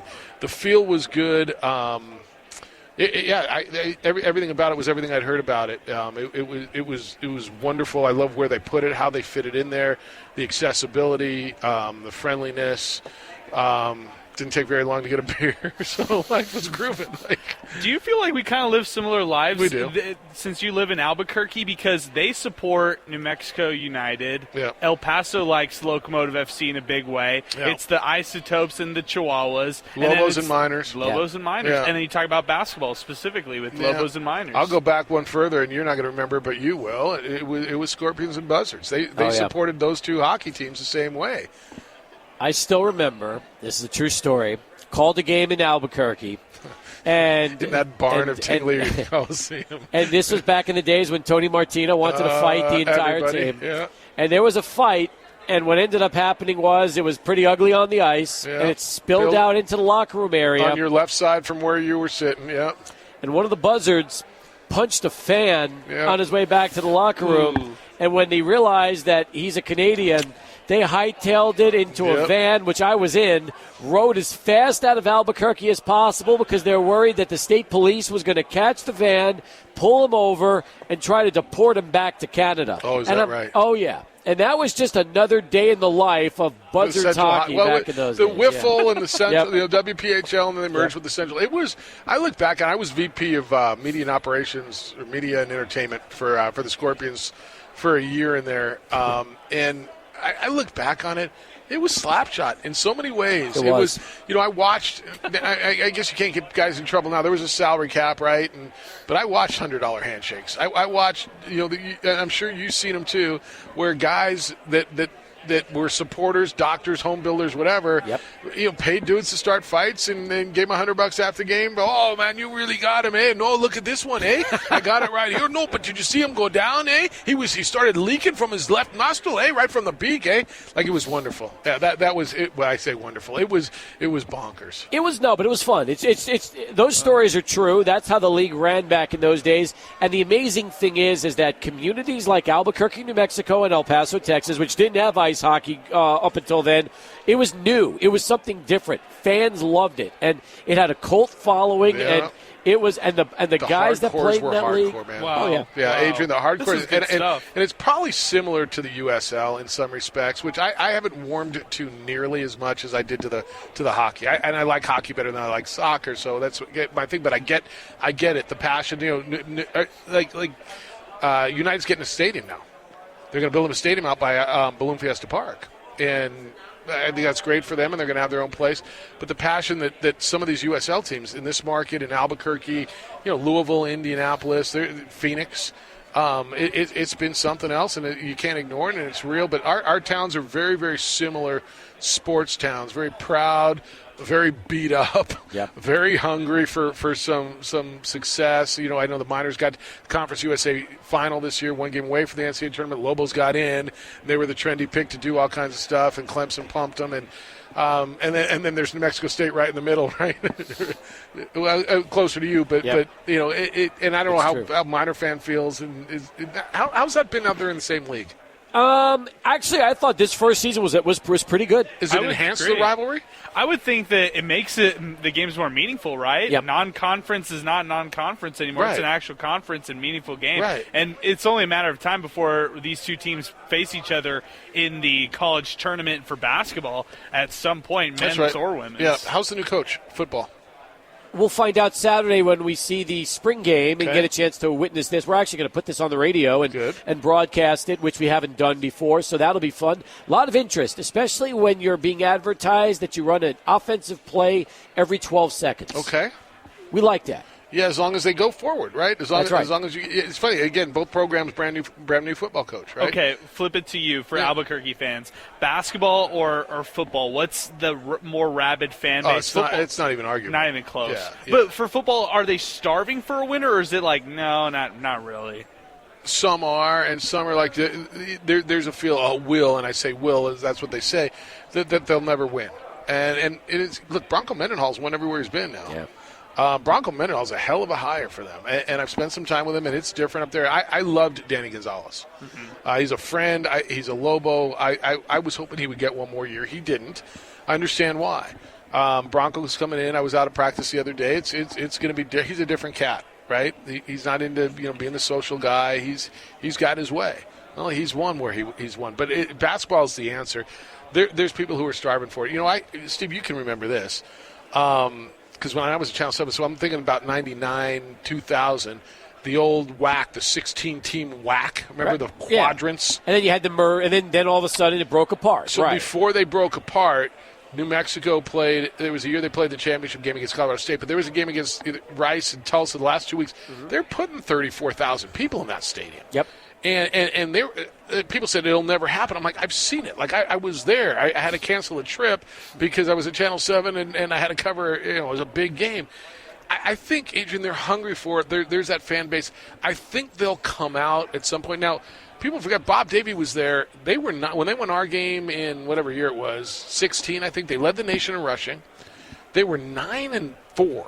They were pretty damn good. But people didn't come out because, well, they don't throw the ball enough. It's not exciting enough. Because busting 60 yards, they led the nation in 60-plus yard run touchdowns. That wasn't exciting enough. They didn't throw the ball enough. So it's a weird fan base. It's fickle, and is anything ever going to be good enough? But I mean, I'll tell you a story. I was sitting in the Anaheim Hilton. I was at the Wooden Classic with my boss at ESPN. We knew we were taking New Mexico. We're watching. It was a Saturday night game, and they were on late night. We're watching the game, and they're up and down. Every time you look, there's a guy in red running, and they show the stands. And we're mid-sentence. He says, "Whoa, what the hell's going on?" And they probably had 5,000 people in the place. Yeah. And they were playing for – they had a chance to win the conference championship. They finished second. They were a 9-win team. They're leading – so football's – but it was an 8-15 game, and it was chilly. I'll say this. If you have an 8-15 game and it's chilly in El Paso and you've got a 9-win UTEP team trying to win a conference championship, you're going to get 40,000 people in the Sun Bowl. That's what I thought, right? Yeah. Yeah, that's why it's a weird fan base, man. And trying to run a bowl game in a tough football market's been interesting for me. You guys have a different football tradition, and the Texas piece. I mean, look, Texas loves football. There's a pride in football, and you've got a 90-year tradition. And so what I've been trying to do, and I know I'm wrapping this thing around to back where we are, but it's that's why I'm proud of what we've done after 18 going on 19 years is I know the reputation we've got in the bowl world. I mean, if you talk to any of the three coaches that played in our game from UTEP, and I need to call Nate Poss and find him because I know how he felt about it, and that's what makes me proud because of the challenges. And I look at Bernie, what you guys have done here, and it's what I'm trying to do, man. Well, we did a show live at a brewery the last time UTEP was in a bowl game. Were you at Marble or where were you? I think was that Santa Fe? Santa Fe. Yeah. Green Jeans over there. Yeah, exactly. Yeah. Green Jeans. That's exactly where we were. That was the UTEP party that night. So we were right. I was there. I came by and saw you. You did. That was the last time you visited. I think I was wearing these headsets right here. You probably were. And I don't think they've been worn since. So it's perfect. But I mean, yeah, that's the beauty of it too. And I'll tell you this much: I know, there's certain bowl games we were talking yesterday. Well, what if UTEP got to the Bahamas Bowl? What would that be like, taking a trip to the Bahamas? I think a lot of fans would say, we'd like to drive to Albuquerque. How many fans would go? Bahamas Bowl? 40? That's generous. Yeah, that's generous. That's a tough trip. That's the answer. That's a destination bowl game on 2 weeks' notice. That's the answer, though. Yeah. How many would go to Boca? How many would go to in New Orleans? New Orleans, maybe a few more. It's easier to get there. Sure. But yeah, that's look. I get it. And at some point, right? UTEP's next bowl game probably, and I'm not going to say absolutely, probably should be a different game just to give a different experience. But it's a whole new set of kids, whole new coaching staff that've never been to our game. Right. The fan base will say, "Oh, we've done that." Yeah, but they haven't. Who are we doing this for? I ask that all the time. For whom are we doing this? And I don't know what the right answer is anymore. Is it for TV? Is it for sponsors? Is it for the players? For the coaches? All of the above. Fans? I think that is the right answer. Yeah. No, 100%. That's the right answer. But it's I hard. get caught in this trap all the time. Yeah. Yeah. But I mean, at the same time, could Albuquerque ever host an event like this? Could this be something we eventually? Would you want to take this after seeing it here in El Paso? Take it to Albuquerque's Chamber of Commerce and say, let's bring it here. Yeah. Monica and I have talked about it, but you met Monica. That's our staff. It's her and me. It's a big bird to put on us. I mean, we'll see. I'm on the executive board now, and we're going to Vegas next year, and the SRS. I'm trying to get all the sponsors. And the Las Vegas Bowl guys, he's going to be chair next year, and then we tend to rotate where the chair is going to be, and I'm going to be chair in 3 years, 4 years. Yeah, we could do it there. Okay, yeah. Good. Yeah. Maybe we'll take the show out and we'll come live and be a part of it. Maybe I'll see you before that. I hope so. I hope so. I always enjoy it, man. It's you're the absolute consummate best, and you're the pro. I've been coming down here, and Steve and I have been working together, and we'll go 3 or 4 years, don't see each other, but I'm a big fan of what you do. I'm more of a big fan of how you do it. I respect the hell out of you. I know how hard it is. I do it every day, and so you're working with one of the good guys, and it's good to get to know you. Thanks for throwing me on the headsets for a few minutes. Thanks for joining us. Go enjoy that cold one. Hopefully it's still cold. If not, we'll take care of that and get you another one. I got a guy over there. There's another one. Good. Jeff, take it easy. All Jeff right, boys, Symbieta, folks, from the New Mexico Bowl. As we continue, come back with more in a moment. Quarter past. Here's Charlie One with traffic.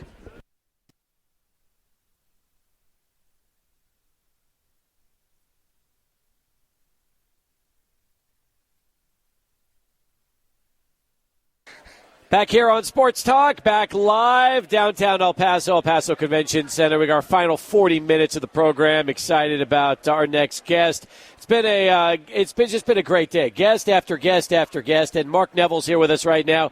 He is the CEO of the DirecTV Holiday Bowl out in San Diego, a bowl we talk a lot about with Bernie every year because you guys have been picking very close to each other over the years. And listen, Mark, we appreciate you spending some time and joining us here on the show. Yeah, thanks for being here, guys. This is an exciting time of year for sure. Well, thank you for coming down and joining us. First trip to El Paso from San Diego? It's my second trip to El Paso, and I love it.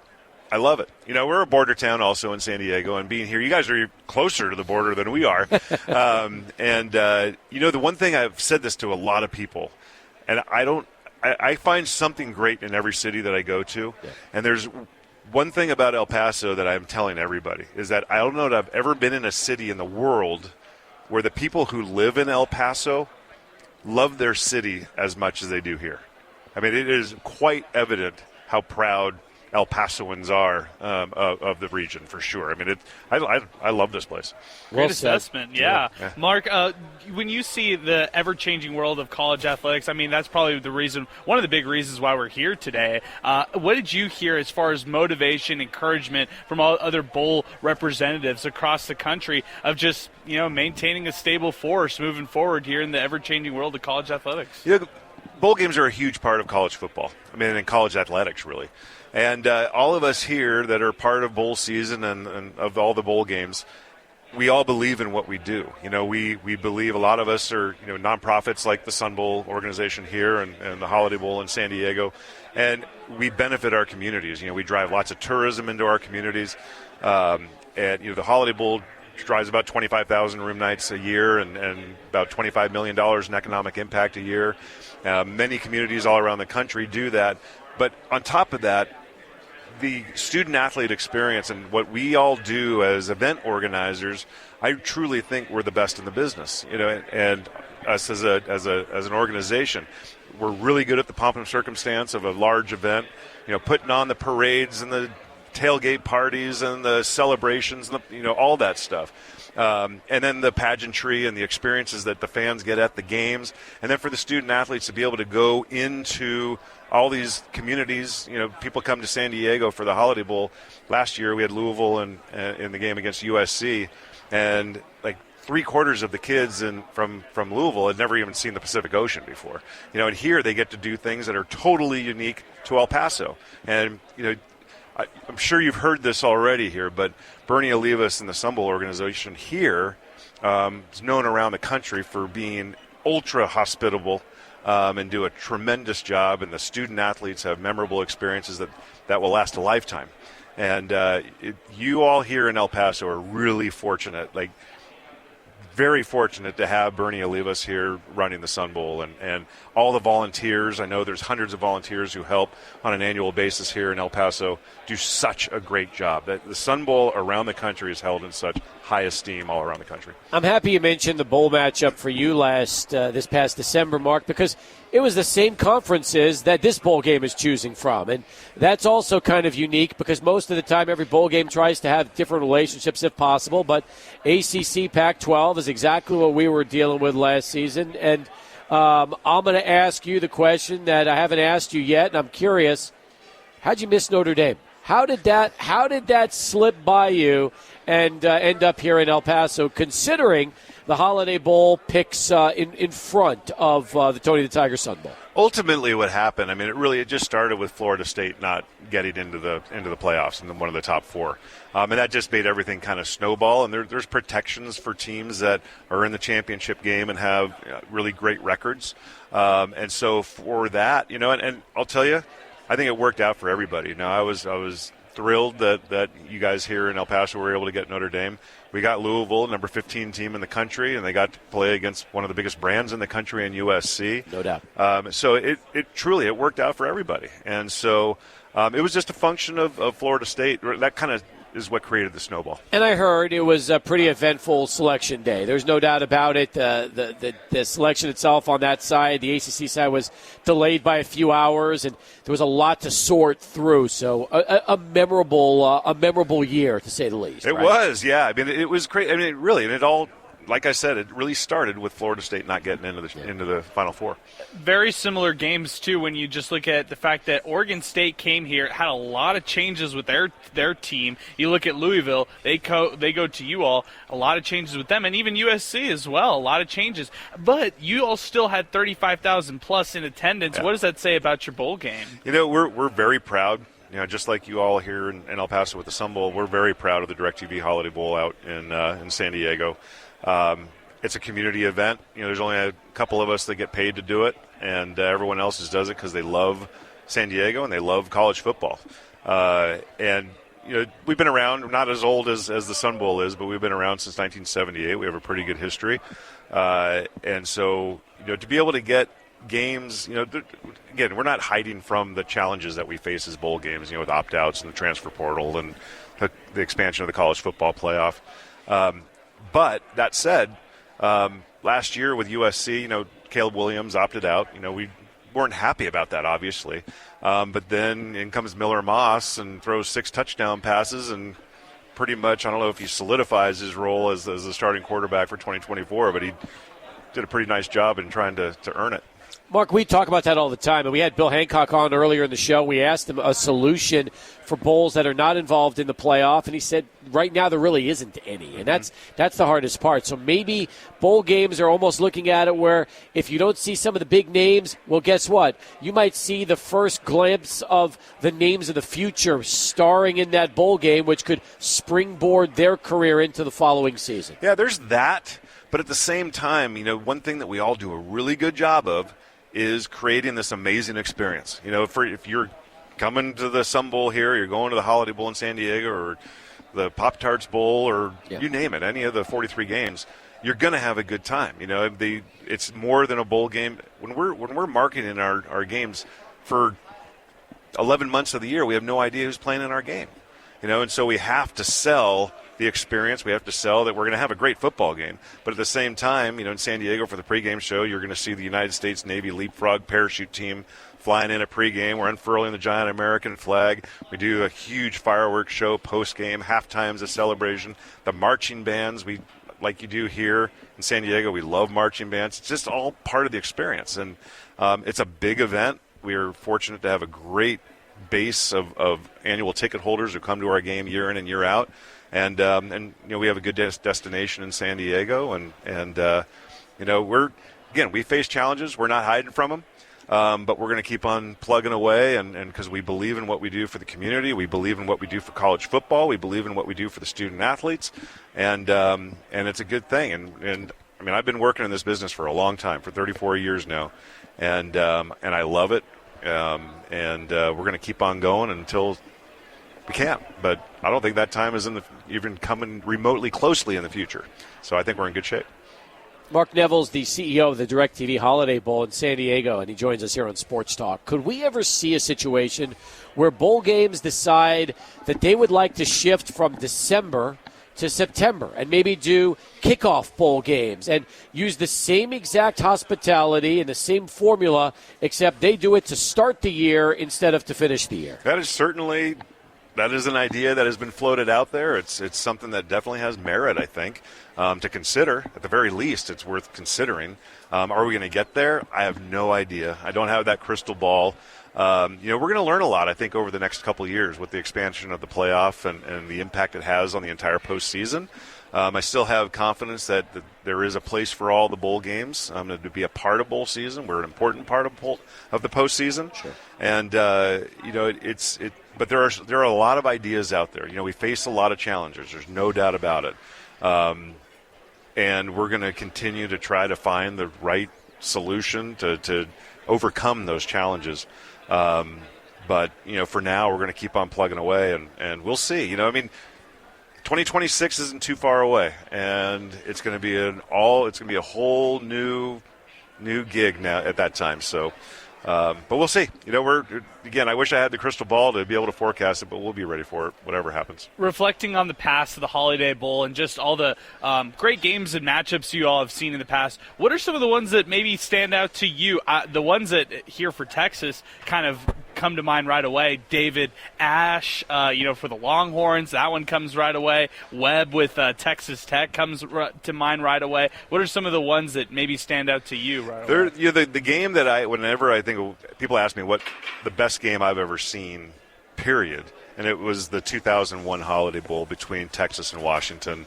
It was tons of points scored in the fourth quarter, seesaw back and forth. And Texas ended up winning 47-43. Major Applewhite was the quarterback for that team. And I remember his post-game press conference, and I've never heard somebody say the word Holiday Bowl as many times in 15 seconds as him. I'm telling you, I'm not exaggerating. Probably 8 times he said Holiday Bowl in 15 seconds. But that game really stands out to me. Some of the performances, and even the stuff that's away from the field, and stuff that just happens, whether it's at our parade or when we take the teams aboard a Navy ship and for their tour, similar like what you guys do here with the Army base tour. I have so many memories, so many great memories. I almost got run over by Ralphie the Buffalo when Colorado played in our game in 1996. Wow. Halftime was coming to a close, and we were clearing off the field, and I turn around, and I see Ralphie coming right at me because his food and his trailer was in the tunnel, and I was standing between him and the tunnel, and I had to dive out of the way to get away from Ralphie. So that if there was like one moment where I was like, oh my gosh, it was that one. That's a pretty good moment. If you think about that. No, it wasn't at the time, but now I can look back at it fondly. With the Pac-12 in their situation being a little in flux, we've talked to Bernie about what could be happening. Do you have a good idea yet about how that's going to affect your game in particular this season? I mean, we're getting there, I think. A lot of people are expecting this huge change, right? But I don't know that that's the case. I mean, we have like a 2-year gap here. It's like until this cycle is over, we're kind of thrown into this really weird situation. I could see a scenario where the current Pac-12 bowl games still have the priority access to the current Pac-12 schools, wherever they are, whether in the Big Ten, the Big 12, or the ACC, or Oregon State and Washington State.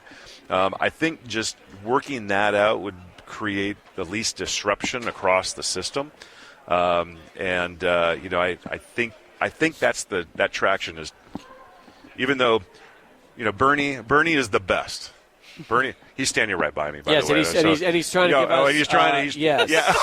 Yes, but we won't talk about that. No, I know exactly what Bernie wants, though. We all wish we could do that right now. Yeah, so, but I don't think there will be a lot of change, really. I could be wrong, but we're kind of tracking that direction. Okay, well, listen, you've been summoned, Mark. So enjoy the remainder of your time, not just tonight, but while you're here in El Paso. And can I just say one thing, though? Anything. Why we are ACC Pac-12 primarily? Yes, please. Because I love talking to Bernie Olivas on a weekly basis. There we go. Love it. And he usually calls me, I think, before he comes to the show. He probably does. He does. He will mention you. He will randomly name drop you on the show during the football season. That's how, Steve, that's how he gets his picks now every we know. week. Now we know. No, football season is the best time of year because I get to talk to Bernie. Would you like to be? So every year we do a pick'em contest. They do it where they give away. You pick the games, and if you get the most right, you get a chance to win. I would crush that. I would crush it. I will make sure, and Eddie will make sure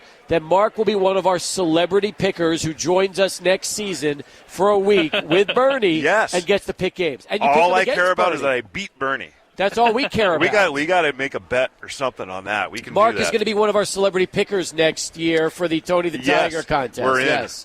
Look, that's going to be amazing. He got excited. He just pointed at you. This will be great. Man. He knows. He and I compete a lot in things, whether it's on the golf course or eating food as fast as we possibly can.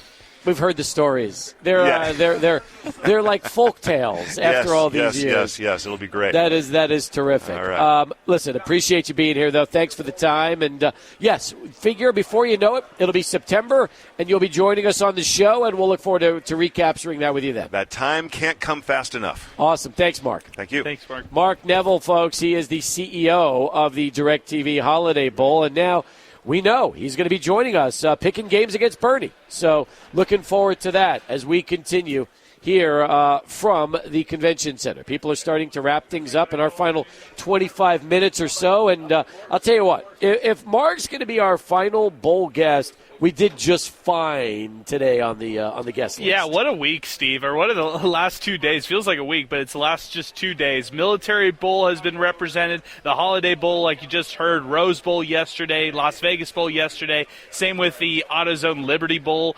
We had a chance to talk to the bowl season president. That was yesterday, and Nick Carparelli. Yep. We also got a chance to talk to Bill Hancock today. And, yeah, I mean, Jeff Symbieta from earlier as well. What a great group of bowls represented through these past 2 days. No doubt about it. Eddie Morelos is one of the main reasons why we've been out here broadcasting and doing all this over the last 2 days.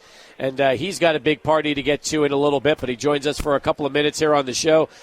You tell me, you've actually been – it's kind of fun watching you see here from just a few feet away as we've been talking to all these different representatives from all the bowl games. What's this experience been like for you? It's been a blast. I'll say that. It's always for me like a little reunion, right? To see the people who do what I do across the country. There's only 44 of us who do media relations in the country, right? Think about that. Yep. That's a very special position, right? Whether it's 44 Bernies or 44 of me or 44 of Jay Pritchard's. It's a very unique space to be in.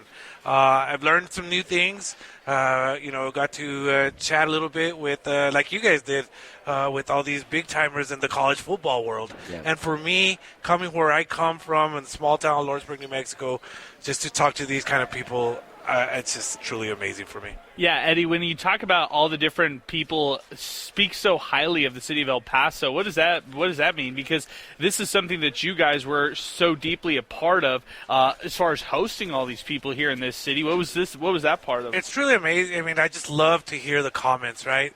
The big one is the kindness of El Paso, the niceness, the how nice people are. And then the other, I just heard a story. I was just recording, and a gentleman was telling a story of how he went for a run up to Sun Bowl Stadium. Yep. And watched the sunrise, in the morning. And I shared my experience of I do the same thing on game day. I get there before the sun rises, and we get to see the beautiful sunrise here in El Paso, Texas, and they talk about all those things. Another big thing they're talking about, we all know it, the food. The big comments on all the food. Great. Yeah, that is. And by the way, I'm curious, do you travel to this every year, or is this the first time you've had a chance to experience this? I've gone to pretty much everyone ever since I've been employed with the Sun Bowl since 2015. So nice. I do get to go, and I will say this. Thank you guys for coming out. This hasn't been done where a local radio station comes out and does a live show at these meetings. We're probably the first. Just like we were the first with a title sponsor, just like we were the first with a mascot, just like we were the first with the dump of food or a product. Yep. We do a lot of firsts. And I can see that in the future at the meetings there will be media there because of what we're doing here with ESPN 600. Well, that's terrific. And for us to have access to 43 different bowls at the same time and all the different people that are here, from the vendors to just, everyone that's a part of this, it's special. And it also kind of hits home just how big this is for the city of El Paso, for the Sun Bowl Association, having a chance to host this event for the last 3 days. Well, to me, one of the big things, right, is they're going to go back home, to the East Coast, to New York City, Boston, Charlotte, the list could go on, and they're going to go back and tell their people how great of a city El Paso, Texas truly is, and how great the people truly are. Yeah, we need more events like this, Eddie, here in El Paso, where we bring people like this from all sorts of the places in the country, where they get to experience this in a very, very amazing place like this. Yeah. And, they mentioned, they see the national news, right, and they have certain thoughts about things, and they get here, and they're just mind blown about how truly amazing, how truly safe, how truly clean, how truly awesome everything about El Paso is. Yep, that's well said. And I feel like, as you said, this the city, the hospitality, the friendliness. I mean, that's everybody's takeaway, and that's great. So huge win for you, huge win for El Paso Live, the city, everybody who really bid to make this thing possible. And how cool that there's connections, right? Like to people from all around the country, right? To people like Duke Keith. Yeah, how neat story, is that? huh? Yeah, I know. The Duke is going to probably be, now that he knows, he's going to be finding his way to San Jacinto Plaza in about an hour just to make sure he can go say hi to Bill. Yeah, he already texted me, so I'm going to meet him over there in a while. Nice, so, that's great. I mean, we got to make that connection, you know what I mean? And that's what we do is we really like to have connections with people connecting to one another. Good for you. Well, listen, congratulations on what's been a terrific 3 days, and for us 2 days, and we've got 20 more minutes. We'll wrap it up next, but appreciate all your hospitality. Go out there and enjoy. Thanks for all the help, Eddie. Yeah, thank you guys for doing this. This is huge. Thank you guys so much. You got it. He's Eddie Morelos, folks, and not just the man who handles all the media out for the Sun Bowl Association, but you don't know this. He's the Mayor LC. And the host of the Sports and More podcast. There he is. You go. By the way, I've seen Sports More podcast gear all over the place right now. They're everywhere here, and hopefully getting their money's worth as well. That's right. That's exactly right. We'll come back, wrap it up next. Final countdown as Sports Talk continues live, 600 ESPN El Paso. Final countdown here at 48 past the hour as we wind things up from the bowl season annual meeting here in downtown El Paso. And what a couple days it's been for us. Huge props to Alberto Urueta, who we will make sure, Alberto, you will have Pop-Tarts aplenty as a result of what you've been able to do with us the last couple days. Alberto, I promise you'll have Pop-Tarts for the at least next 3 weeks. That's a guarantee. I keep hearing about the Pop-Tarts, and I'm super excited. We have breakfast for years to come. There you go. Oh, and by the way, we just heard the commercial for Lola Rose, which is going to be our dining deals here Friday at 10 a.m. Got to tell you, folks, had the opportunity yesterday to be at Lola Rose, and we had brunch, we had breakfast, we had so many incredible items off their menu. Carlos was a terrific host, and more than anything else, somebody who was really good to us. Their food is absolutely delicious. We had chilaquiles. They were terrific. We had their homemade hummus. That was fantastic with their homemade naan, their bread. That was great. Then we also, they brought out French toast. They brought out a little bit of everything, Adrian. And I'll tell you, if you haven't been to Lola Rose yet, 7470 Cimarron Market, this is the time to do it. $50 to Lola Rose for just $25 for dining deals here this Friday at 10 a.m. Yeah, it feels like ever since they opened up on the west side, they've really taken El Paso by storm. And, it's kind of like one of those places, if you know, you know. When you've stopped by and you've tried it out and you love the food, you're going to want to definitely go back. So getting the dining deals opportunity for $25 for a $50 gift card, I think that's an absolute steal. And those chilaquiles looked incredible, Steve. They looked awesome. They were so good. We had so much delicious food yesterday that by the time we were finishing, we're like, oh, we ate that much? It was one of those. It was just one of those deals where the food just kept coming and coming and coming. Carlos never stopped. So, yeah, it was pretty wild. Yeah, I feel like with an experience like that at Lola Rose, it's definitely worth it. So that's one of the ones that you actually put an alarm for dining deals coming up on Friday at 10 a.m. Yeah, especially when I heard, because they brought out the lunch special, which was it was like a spicy shrimp pasta dish. It was terrific. Ooh. And then they said that for dinner they do lobster. Oh, and man. I'm like, yeah, that coupon or the $25 gift certificate will come in really, really handy when you have that for some lobster pasta. So you can go a little breakfast chilaquiles, you can go brunch or lunch, and then you can top it all off with a dinner lobster. All the different options at Lola Rose. It's beautiful, folks, and it's all happening with dining deals. Now, no Chihuahuas tonight. They'll be back tomorrow. We'll be back tomorrow, 4 o'clock, from our 600 ESPN El Paso River Oaks Properties Schoolyard Sports Studios. Some of our guests who normally appear today will be on tomorrow's show. Jay Jaffe, Jeff Erickson, Lane Frank. We're going to have a loaded show tomorrow. That's going to be a lot of fun. Chihuahuas at 6:30 tomorrow, and I think we're also going to have Cade McConnell stopping in as well. Yeah, very busy show tomorrow, and then Friday is really the day before the spring game. So we'll have representatives from the UTEP football team join us at 5. We might have one of the celebrity coaches join us in the 4 o'clock hour, and then, of course, story time to wrap it all up. So we're busy for the rest of this week, Steve. We are, and we're going to be broadcasting the spring game as well. 9:45 pregame show, 10 o'clock kickoff. That's going to be a lot of fun, having an opportunity to let John, Cole, and Mondo be there on the field and give our listeners a little taste of what spring ball is going to be like for the Scotty Walden era. Yeah, and just really the first actual glimpse at this team, what they're going to actually run, the different personnel that you might see out there. I'll tell you this, Steve, this is something for all the fans to know, too. They recently updated the roster, so you can actually go on UTEP's website and check out the recently updated spring football roster with a lot of the numbers updated and stuff like that. There are still players that don't have a number. Hopefully that's the case on on Saturday when it's all said and done. You have a story up right now about Ahmad Bynum, the JUCO All-American.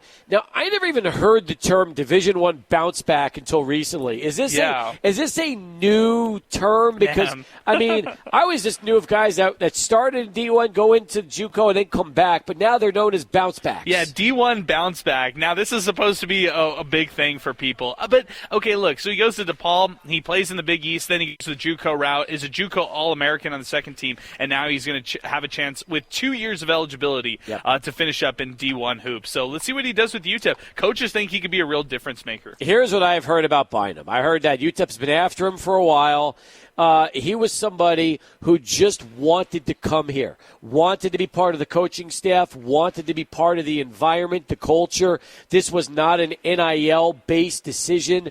He's obviously going to get NIL money, but Bynum did not come to El Paso for NIL dollars. He simply came because everything that the university has sold him over the last year that they've recruited him, that's why he wants to be here. Yeah, now they've got 2 scholarships left. We asked people what they would like UTEP to get. 47% of the almost 100 votes we've received say a big slash forward. So maybe that's where Miner fans want that last scholarship to go. Who came second on that? That one is a knockdown three-point shooter with 41% of the votes. Very close. You still have time to vote, folks. We'll announce the final totals when we start the show tomorrow. 600 ESPN on Twitter and on X. Our thanks to the Sunball Association for hosting us, for everybody, including Alberto and all of you making this show possible. For Adrian Broadus, I'm Steve Kaplowitz. So we'll talk to you tomorrow. ESPN Radio is next.